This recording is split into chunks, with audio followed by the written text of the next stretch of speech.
there was nothing more infuriating to me than hearing dial-up internet get started. I mean, I used to go hide in the other room to get away from it. Damn. I would just be like, oh, God, I'm going to get sucked in the Matrix and die. It was so brutal. Mm-hmm. Not only that, the difficulty of getting it to actually connect, because you could try a few times and it not work. Yes. And God forbid you were trying to do anything on the internet and someone called your house. Okay, now listen to this. I would go stay the night at my dad's house, and I had step siblings who were older than me, so they had ICQ. And they were on ICQ when they got home from school until they went to bed.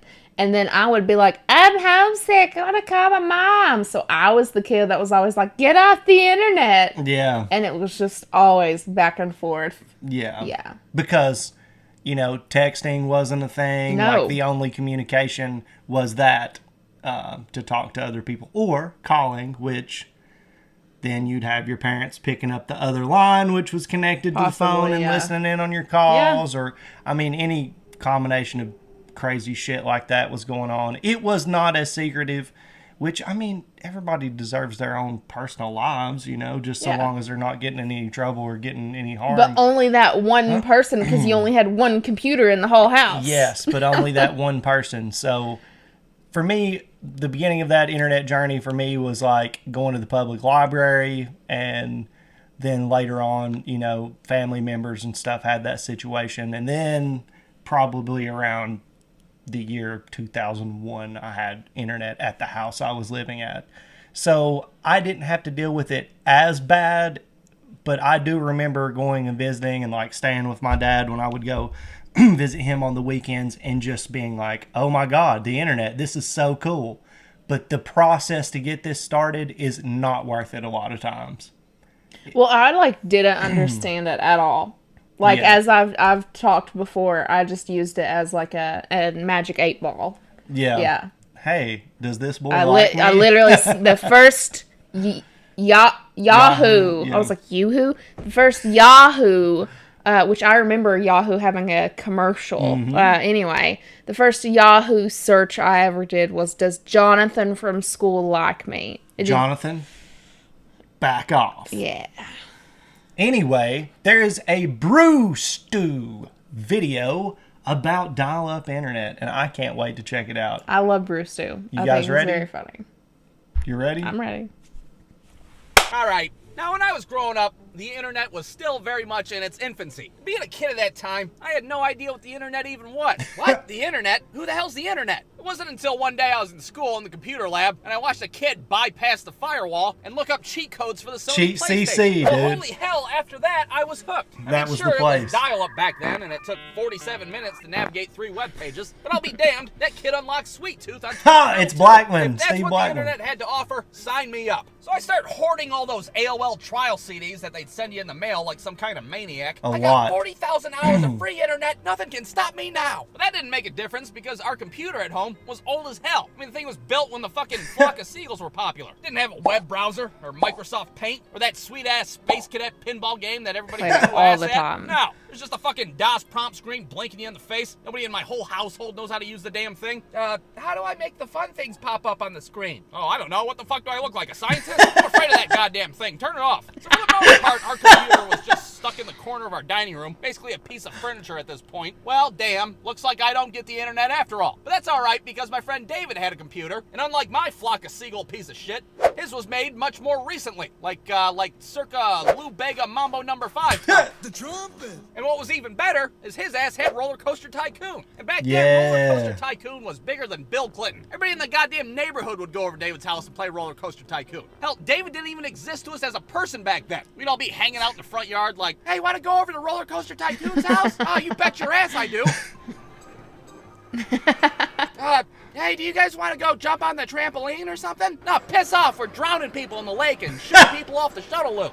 But as great as Roller Coaster Tycoon was, it was a total game changer when David's mom got dial-up internet at his house. And I remember that weekend very vividly, because that was the weekend that me and Michael stayed the night at David's house and pirated a bunch of music off the internet. As soon as David's mom went to bed, David looked at us and was like, "Have you guys ever heard of Napster.com? Napster.com? What the hell's that? What if I told you that we could have, in our possession, every Limp Bizkit and Weird Al Yankovic song known to man? Get the fuck out of here. Even the Nookie? Yes, even the Nookie. Even the Oh my Nookie. God, I can't fucking believe it." So our asses hop on David's blazing fast 96K modem. Holy hell, why does your computer sound like fucking R2-D2 having a stroke? Oh, that's just the sound the internet makes. What the hell is that? The Russians? Are the Russians attacking? Now, our little asses stole so much music that night, Metallica to this day is probably still looking for a kid in a Scottie Pippen jersey to serve a subpoena to. And sure, it took 45 minutes for a single song to download, but that didn't keep us from downloading like every WWF entrance music known to man. Yeah. What a glorious time it was. And I wish it would have stayed that way. But things decide to get a little weird when Michael decides to log into an AOL chat room. I know what you're thinking. What's the worst that could happen with a bunch of children talking to a bunch of random strangers on the internet at 3 in the morning? Well, let me tell you. First off, Michael does what any 8-year-old would do on the internet. He tells everybody that he's a 22-year-old woman. Fuck it, why not? Let's go for it. I'm a 22-year-old big booty woman, and I'm looking for big booty bitches to talk to. Michael, what the fuck are you doing? I'm trying to talk to big booty bitches. What does it look like? I think it's safe to say that nobody was fooled in that chat room. I mean, for one, you got Michael's broken-ass second grade spelling. For two, we're under David's mom's screen name, and that matters. Oh, no! Boy, this Butterfly Kisses 1964 either sucks at math or is a fucking second grade. I guess I'll take my chances. All of a sudden, we start getting instant messages left and right. David starts freaking out at this point. Dude, just turn it off. My mom's gonna kill us. No, wait, dude, I'm talking to big booty bitches. Look at this chick's trying to send me a picture right now. We look over, and sure as hell, there's a picture slowly loading. Y'all ready to see some big booty bitches or what? Well, finally, this picture loads. It's safe to say it's not a big booty bitch. Instead, it's a grown-ass man licking a fucking egg beater. Ah, sick, what the hell is that? Turn it off, turn it off. To this day, I have no idea who that guy was or what kind of fucking weird fetish he had with his kitchen. All I knew is that I was done with the internet for the night. Okay, that's enough of that shit. You want to go play Sony PlayStation? Yeah, let's go play Sony PlayStation. And that was the end of it. Or at least that was the end of it for me and David. Michael, on the other hand, decided to keep on exploring the wondrous wonders of the World Wide Web. Who knows what the hell that 8-year-old was exposed to that night? All I know is the next morning, we're sitting there eating toasted strudels. Michael's over there looking like he just fucking stormed the beaches of Normandy. Do you guys know if it's possible to unsee things that you've already saw? I have so many questions and so few answers. Well, imagine our surprise when David's mom gets up and she sees a bunch of pop-ups littered all over her computer screen. Boys, get your asses in here right now. Why does my computer have AIDS all of a sudden? And who Googled big booty bitches 47 times? brewstew.com. Damn. Oh my god. Oof. Yeah. These are always such a joy. Yeah. What they didn't show on that was Newgrounds. Newgrounds would have definitely been, because they had all those Flash games. Yeah. I mean, the big allure of that website at the time was not only the incredibly lewd animations that were on it, which got anywhere from way too much on the spicy side to way too much on the gore and just ridiculously fucked up shit side, and a mix of all of that. But the Flash games were incredible. There were some insanely good ones, but you just couldn't navigate away. There was just a flood of things that probably should not have been seen. So yes, I was asking that can you unsee things question at around the same exact age. The interesting thing about AOL was that it was like a web browser, an internet service, and like your Facebook, and your email and everything, all like one. You couldn't escape AOL. If that was the internet service provider you had, you were in their internet and their world, right? It was the difference between Android and iPhone. Yeah, I don't think that we had AOL. It was. I knew a few people that did, and I fucked around on it a little bit, and it was just limited. So it was like the iPhone. Or in a way, it was a lot. They were doing the internet the way Apple does their software and shit. It was just all their shit. But then you had, Internet Explorer, and you had the open internet, which was just everything. Yeah. And a lot of bad thing. Yeah. Yeah, an interesting time and hilarious, because I also had one of those old as fuck computers with floppy disk that I had to learn how to put in command codes to start games. Like, I went and found information on the internet about how to use my old as fuck computer. And I was playing like Thrasher, Skater back in the day. I think they had Skater Die was the name of it. And Pac-Man and like all these other games that were like ported from like the Atari and shit that shouldn't have been on the floppy disk.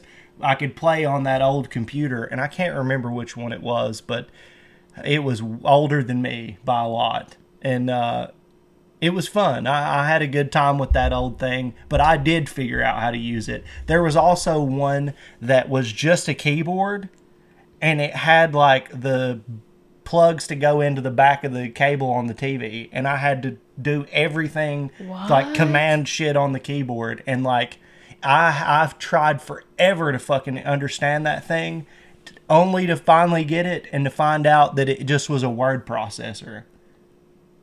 And not even a good one. So, I mean, I could easily use, like, Word on the library computers and shit. Yeah. I lived right next to the library. So, I spent days figuring out how to use this shitty-ass fucking computer that was in this keyboard to learn. All I could do was type words on it. Wow. No, we had a big, clunky, was it Windows computer? Mm-hmm. And, like, it was pretty new, which is kind of crazy because, like, I grew up really poor. Yeah. But, like, we had a sick-ass computer. And so for years and years and years, like, when Chad and I first got together, I'm like, no, there's this game I would play on the computer, and me and my dad would play it, and, like, you ran around, and it was kind of, like, pixelated. And I was like, Doom. Yeah. Doom. Doom. And I was like, no, Doom? That's not right. And, like, you would shoot people. Doom? No. And then finally my dad came over, and I was like, Dad, what is that game? And he said it was Unreal Tournament. So, like, it's funny because, like, I'm not a gamer at all, but like, I was playing the shit out of that. Yeah. That's so funny. But yeah, we came up in a really interesting time. Me and this guy a little bit earlier than you, obviously. But I just didn't have access like that. Yeah. And like, I didn't either. It was only to go into the library and friends' houses and stuff until I moved in with my dad. I lived with my mom the early part of my life. And then when I moved in with my dad, he had a computer. They had the internet. When I visited him, he had the internet there. And that was the early internet that I saw at his house. They had a fucking Buick Regal that had a like bag phone in the console. Yeah. It wasn't activated, but it was there, and I would just always be like, I have a phone, So yeah, neat stuff. Yeah. Love to hear your nostalgic flashbacks into your life and the early internet and your experience. Well, save some of your experiences, but you can share a little bit. Just be smart about it. Yeah. But yeah, interested to hear what you thought about this video, what you thought about our reaction. You could give us a like. You could subscribe to the channel. You could give Brewstew some love. Yes. Hell, you could even give us suggestions for videos for us to react to in the future. Absolutely. You can do that in the comments below or on our Discord. We're going to have a link to that in the description, as well as Brewstew's original video. Also, we live stream every Monday and Thursday evening at 6:30 Eastern Standard Time, and we would love to see you there. But for this video, I think that's going to do it. See you guys. See ya.